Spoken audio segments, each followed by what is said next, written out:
සුබ දවසක් ජීවිතේම පාට කරන ඔබට සිනහවෙන් උගන්වන බයිබල් පාඩම. තවමත් ජීවිතේ කරදර ප්‍රශ්න ඉවර නැද්ද?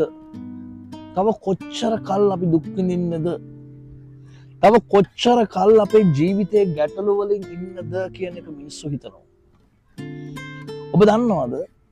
ඔබ ජීවත් වෙද්දී මේ හැම දෙයකම ගණනය කිරීමක් තියෙනවා. ඔබ දන්නවද බයිබලයේ කියනවා දෙවියන් වහන්සේ ඔබගේ කඳුළු ගණන් කරනවා. ඔබේ සිතුවිලි ගණන් කරනවා. දෙවියන් වහන්සේ ඔබේ අදහස් ගණන් කරනවා. දෙවියන් වහන්සේ ඔබගේ පාද මොනවාද ඔබ ගමන් කරන පියවර, ඔබගේ ආයුෂ, ඔබගේ දරුවන්, ඔබගේ හැමදේම ගණන් කරනවා.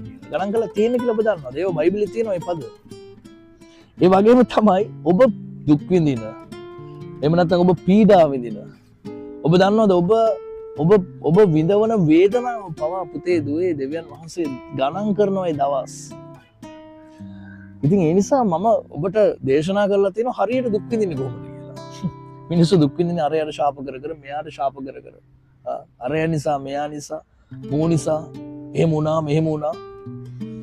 එහෙම දුක් විඳින අය ඉන්නවා. ඒගොල්ලන් හැමදාම දුක් විඳිනවා. එහෙම නෙමෙයි. දුකක් වුණත් විඳින්න හරියට. ගීතාවලිය පොතේ අපි බලමු 90 වෙනි පරිච්ඡේදයේ 15 වෙනි පදය.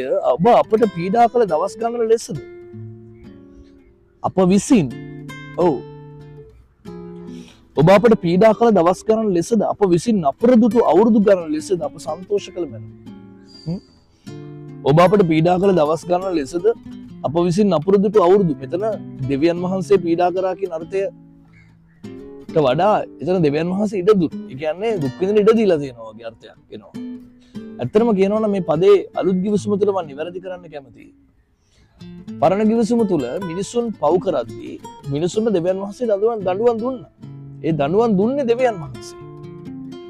නමුත් අපි මේ කාලේ ගිවිසුමට ආවහම අපි වැරදි කරද්දී අපිට දඬුවම් දෙන්නේ දෙවියන් වහන්සේ නොවේ, අපේ ක්‍රියාව.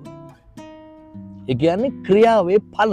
මේ කාලේ අලුත් ගිවිසුමේ අපිට තියෙන්නේ ක්‍රියාවේ ඵල. උදාහරණයක් විදිහට හැම ක්‍රියාවකටම අපිට ප්‍රතිවිපාකයක් තියෙනවා, හොඳ හෝ නරක. එතකොට මේ කාලේදී අපේ ජීවිතේ අපි පීඩා විඳිද්දී right අපේ ජීවිතේ අපි පීඩා විඳින දවස්වල දවස් ගාන ලෙස දෙවියන් වහන්සේගේ ආශිර්වාදය අපිට තියෙනවා.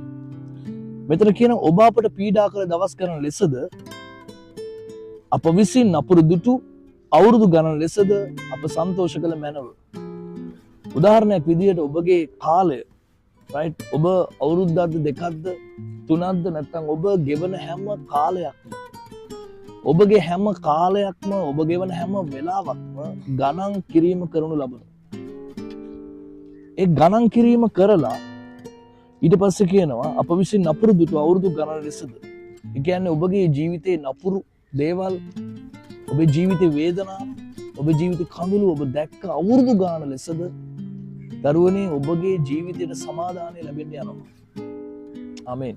ඉතින් ඒ නිසා මේ ලස්සන දවස පටන් ගද්දී මම ඔබට කියනවා ඔබගේ ජීවිතය ජේසුස් වහන්සේට බාර කරන්න. right. එතකොට ඔබගේ කාලය ඔබ කොයිතරම් කාලයක් වේදනාවේ හිටියත් ඒ කාලයට එකඟව ඔබට ආශිර්වාද ලැබෙනවා. ඔබගේ ජීවිතේ මොනවා නැති වුණත් දුක් වෙන්න එපා. මොනවා නැති වුණත් පණ නැති වෙන දවසේ තමයි ඔබ ගොඩක්ම සතුටු වෙන්න ඕන දවස. මොකද එදාට ඔබට ජේසුස් වහන්සේ විතර යන්න පුළුවන්. right. ඉතින් ජීවිතේ නැති වෙ යන දේවල් ගැන හෝ ඔබට එන පීඩාවන් ගැන පමණට වඩා දුක් වෙලා කලකිරලා වේදනාවෙන් ජීවත් වෙන්න එපා. එතකොට මෙතන කියනවා අප විසින් නපුරුදුතු අවුරුදු ගණන ලෙසද අප සන්තෝෂ කළ මැනව. ඔබගේ ජීවිතේ ඔබ නපුරුදු. ඔබේ ජීවිතේ හැම ඔබ දකින හැම අවාසනාවන්ත දෙයකදීම එහෙම නැත්නම් ඔබ දකින හැම දුක්ඛිත දෙයකදීම ඒ කාලයට අනුව දෙවියන් වහන්සේ දුවේ පුතේ ඔබ ශක්තිමත් කරනවා කියලා කියනවා. ඒ නිසා ඔබ ලොකු කාලයක් දුක් විඳ කෙනෙක් නම් right ඊටමත් වේගෙන් ඔබ දියුණු වෙන්න යනවා. ඔබ විශාල කාලයක් ඔබ පීඩා විඳින කෙනෙක් නම් ඊටමත් වේගෙන් සහ ඊටමත් වේගෙන් ඔබගේ ජීවිතය දියුණු වෙන්න යනවා.